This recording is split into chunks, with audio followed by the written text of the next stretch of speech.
Alright guys, how's it going? Welcome back to the channel and to a slightly different video today. Not a Football Manager video, but we're going to be reacting to my Premier League predictions. I originally made these over on the MadFut channel, so if you haven't seen that, you can check it out. I did a halfway through the season reacting video as well, but today we've got the final results and we're going to have the scoring system as well. So I've got the scoring system from, I believe, Spencer FC made it. So the way it works is how far you off their final positions is how many points you get. And the idea is to get as little amount of points as possible. So a perfect score would be 0 points if you've got every single team in the correct position. So that is what we're going to be doing today. I'm going to be going through the league table and seeing how far off I was with every team.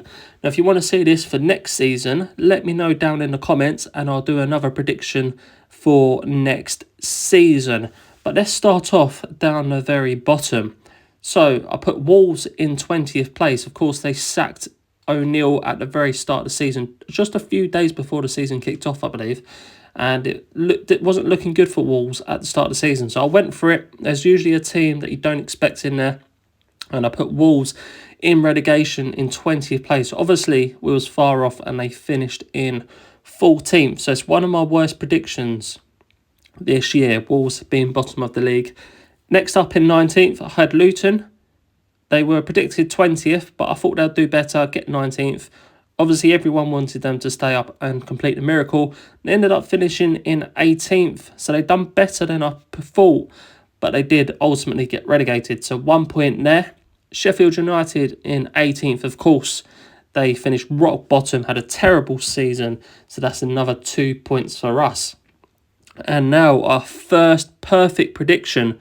Of course, they did have a points deduction along with Everton as well, but Nottingham Forest I had in 17th, and that is of course where they finished. So perfect, our first one, 0 points.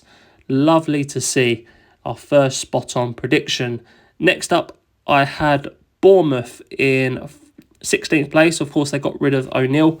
Wasn't sure how they were going to perform this year, but Solanke had a good run of form as well, didn't he? He scored quite a few goals for them. They ended up finishing in 12th place, so that is 4 points for us. And another team that done very well, Crystal Palace, especially at the end of the season. 4-0 against Man United, 5-0 against Aston Villa on the final day. They ended up finishing in 10th place, and I had them down in 15th. So another 5 points to add to us. Next up, Brentford, a team that done very well last season, but I didn't think they'll do as well, and they did drop off towards the end. Of course, they were without Ivan Toney for the first half of the season. I had them finishing 14th. They finished in 16th, so not too far off, but another 2 points for us. Going up to Everton, I had them in 13th. Of course, they had a points deduction. They finished in 15th, so again, 2 points. A very good season for them, considering, of course, the tough season they have had. To stay up and to stay up in 15th is a very good achievement, and well done to them. Next up, in 12th, I had Fulham, not too far off, just one spot off. They finished in 13th, so 1 point there. West Ham, I had in 11th. They done well. They finished in the top half and finished in 9th place. So 2 points for me. And next up, going into the top half of the table now. And we're starting off with my worst prediction of the season so far. Burnley, who I had finishing in 10th. I thought they would smash it this year. Of course, won the championship last season. Absolutely smashed it. Vincent Kompany, what a guy. But unfortunately, they had a very poor season. They don't really have a striker. I think that was their issue. Just wasn't finding the goals. Needed a proper goal scorer. But they finished in 19th, of course. So miles away from what I predicted in 10th place. So 9 points for us is huge. But Burnley, poor season for them. I'm sure they'll bounce back again next year. And I think they're keeping hold of Vincent Kompany. Although I've seen it's been linked with the Bayern job. which is a bit mental. But next up, we have got Brighton. Of course, De Zerbi, another manager leaving at the end of this season. I had them finishing 9th, and they ended up finishing, in the end, in 11th place. Aston Villa, of course, next up. Smashing season for them. Got Champions League.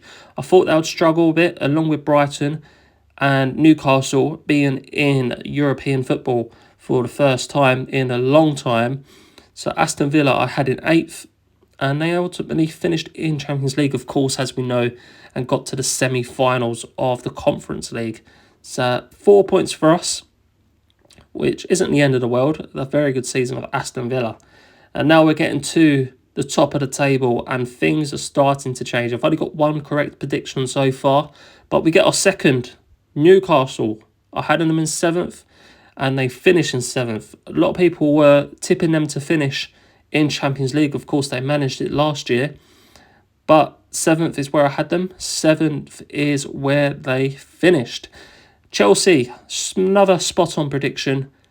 They finished in 6th, had a very poor start to the season, but Cole Palmer as one-man teamed it, and they pulled it back right at the end of the season and climbed right up the table and clinched European football and finished in 6th, just where I had them, which is perfect. 0 points once again.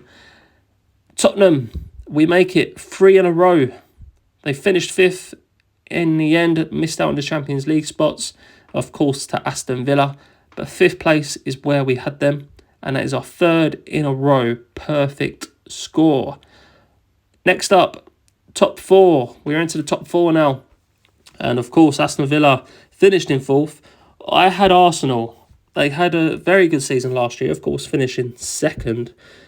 But this year, I didn't think they would be able to keep it up again for 2 years running. But they done it. They proved me wrong. They were up there fighting again till the very final day. It just wasn't meant to be. But they finished in 2nd. I had them in 4th, so 2 points for me. 3rd place, I had Liverpool, and that was spot on again. So that is our 5th perfect score.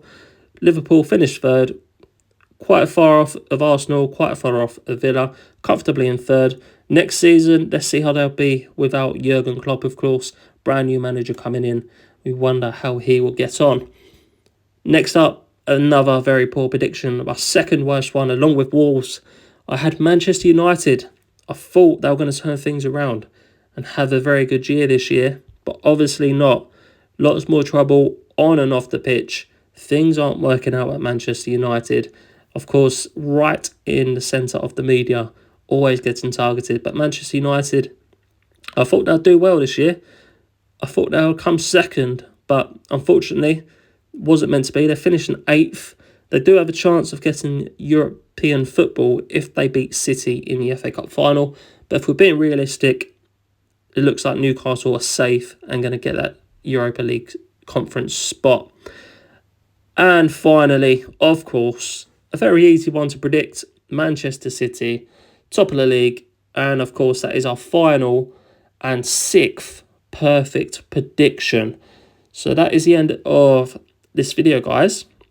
As you can see, all the scores are now on screen, and in total we scored 48 points, I believe. If I have got that wrong, please double check my maths, but 48 points is what we got for this season. If you want to see me do this again for next year, let me know down in the comments, and we'll try and beat the 48 points. Of course, I've done well getting 6 perfect positions, but really slipped up with the Manchester United, Burnley, Wolves and Crystal Palace, really 5 points off, Bournemouth 4 off. But we'll try again next year if you guys want to see that. But thank you very much for watching, guys. Please leave a like on the video. Comment, let me know that you want to see this again next year. Subscribe if you are new, and I'll see you all tomorrow for the return of the youth-only Road to Glory.